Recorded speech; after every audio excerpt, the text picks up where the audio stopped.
We've all heard the saying that audio is 50% of video, but that doesn't answer the question of what's the best type of microphone to capture that audio for the type of video that you're filming.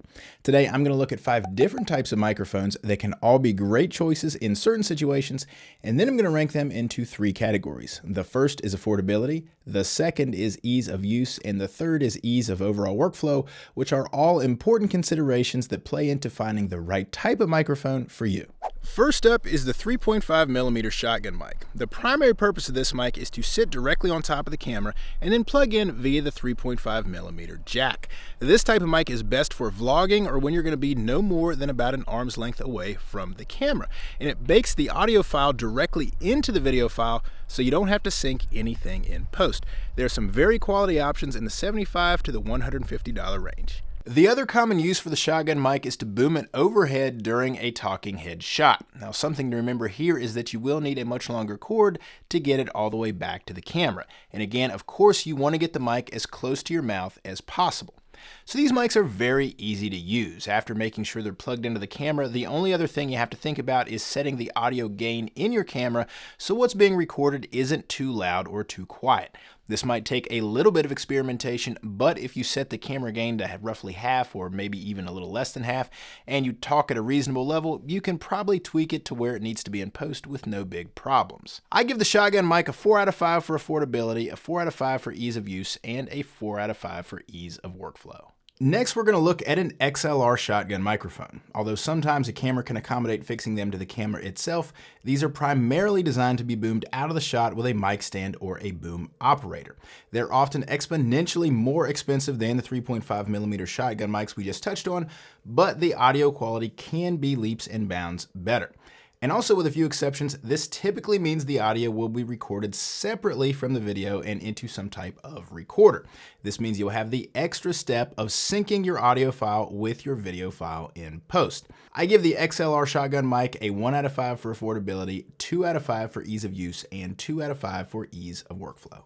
Next up is a USB podcast microphone. This type of mic is designed to be in the shot just a few inches from your mouth. It gives a more radio broadcast style as opposed to the more natural sound of the shotgun mics that we've already talked about. Now, there are some very quality options in the $100 range, but keep in mind you'll also need to get some type of stand or arm to hold it up. Now, as the name suggests, a USB microphone is primarily designed to be used with a computer and plugged in via USB. Now, they're super easy to use for online video conferences, but like the XLR Shotgun mic, to use it for YouTube, you're likely to need to record the audio separately and sync it in post. You can use a free program like Audacity or GarageBand to do that pretty easily. I give the USB mic a 4 out of 5 for affordability, 4 out of 5 for ease of use, and 2 out of 5 for ease of workflow. Next up is an XLR Podcast microphone. This is pretty much the same thing as the USB microphone, except it uses an XLR cable to connect to an audio recorder or an audio interface and then run into your computer, which means you need to buy yet another piece of gear. And even more, some XLR Podcast mics need a boost to even make them usable, which means you have to buy yet another piece of gear. On top of that, many XLR Podcast mics cost more than their USB counterparts, so altogether these mics can run up quite a hefty price tag. However, they are radio broadcast quality and they do sound really great. So I give the XLR mic a 2 out of 5 on affordability, 3 out of 5 on ease of use, and 2 out of 5 on ease of workflow. And rounding up the comparison is the wireless lavalier microphone. Frankly, these probably have the biggest upside and the biggest downside.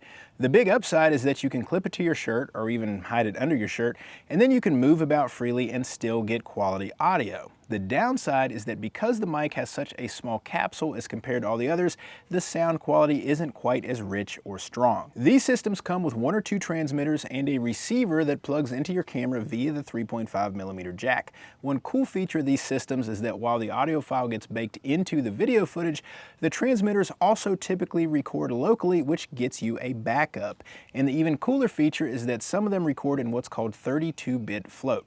Now, I'll let the pro audio folks handle the technical specs of 32-bit float, but the important thing is that it's almost always allows you to fix any audio in post, whether it's too low and you need to bring it up, or it's too loud and you need to bring it down. If you're vlogging or moving about in your videos, a wireless lav is probably the best way to go. But if you're doing a stationary talking head style video, I think any of the 4 other options we talked about are probably a better choice. I give the wireless lav a 3 out of 5 on affordability, a 3 out of 5 on ease of use, and a 3 out of 5 on ease of workflow. Comment below on what style of microphone you use in your YouTube videos and whether you think another type might do you any better.